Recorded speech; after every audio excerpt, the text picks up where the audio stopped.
Hello friends, आज के इस वीडियो में हम लोग सीखेंगे कि जो इस तरह का सवाल होता है, एक वृत्त की व्यास 28 सेंटीमीटर है तो वृत्त की क्षेत्रफल कितना होगा। देखिए, इसको आप बिल्कुल आसान तरीके से बता सकते हैं। देखिए, हम लोग सबसे पहले समझेंगे कि व्यास क्या होता है। जैसे मान लीजिए यह एक वृत्त की आकृति है, तो देखिए वृत्त के जो बीच में होता है इसको कहते हैं केंद्र, और देखिए यह जो लाइन है इसको कहते हैं परिधि।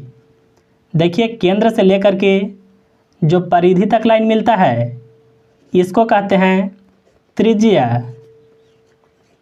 और देखिए त्रिज्या को छोटा आर से दर्शाते हैं। अब देखिए व्यास समझना था, तो देखिए त्रिज्या का 2 गुना रहेगा, यानी यहाँ से लेकर के यहाँ तक, तो इसको देखिए कहते हैं कि यह व्यास है। देखिए व्यास को अंग्रेजी में डायमीटर कहते हैं और त्रिज्या को अंग्रेजी में रेडियस कहते हैं। देखिए इस सवाल में क्षेत्रफल निकालना है ना, तो सबसे पहले हम लोग वृत्त का क्षेत्रफल का फार्मूला लिखेंगे। तो देखिए इसका क्षेत्रफल निकालने का फार्मूला होता है पाई आर स्क्वायर। तो देखिए पाई का मान गणित में 22/7 होता है, लेकिन आपको सबसे पहले निकालना होगा आर का मान। तो आखिर हम लोग आर का मान कैसे निकालेंगे, चलिए इसको सीखते हैं। तो यहाँ पर देखिए सवाल में व्यास दिया हुआ है, तो यहाँ पर देखिए लिखेंगे व्यास बराबर, यहाँ पर अभी देखिए हम लोग समझे थे कि त्रिज्या का 2 गुना व्यास होता है, यानी देखिए इसका फार्मूला होता है 2r। व्यास कितना है, तो वह है 28 सेंटीमीटर। यहाँ पर लिखेंगे 28 को, बराबर में देखिए 2 रहेगा।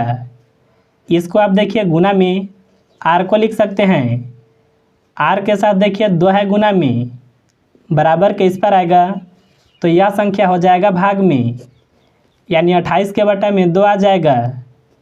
बराबर में देखिए बचेगा r।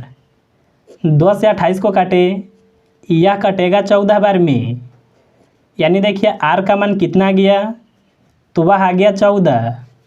यह हो जाएगा सेंटीमीटर में, क्योंकि देखिए सवाल में सेंटीमीटर में था। अब देखिए क्षेत्रफल निकालना है ना, तो इसका फार्मूला होता है पाई आर स्क्वायर। पाई का मान होता है 22/7, आर स्क्वायर है तो आर का मान है 14, इसका स्क्वायर को लिखेंगे। अब देखिए 22/7 इसी तरह से रहेगा। 14 का स्क्वायर का मतलब होता है कि आप 14 को 2 जगह गुना में लिख सकते हैं।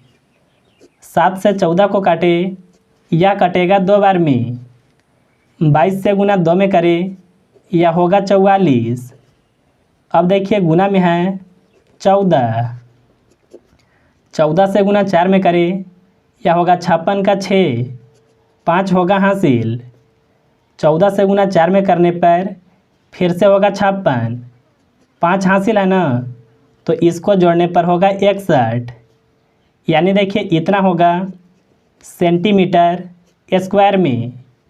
क्योंकि देखिए सेंटीमीटर से गुना सेंटीमीटर में होता है, तो क्षेत्रफल हमेशा सेंटीमीटर स्क्वायर में आता है।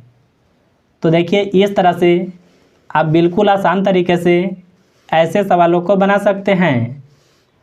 तो मुझे उम्मीद है कि बिल्कुल आसान तरीके से समझ गए होंगे।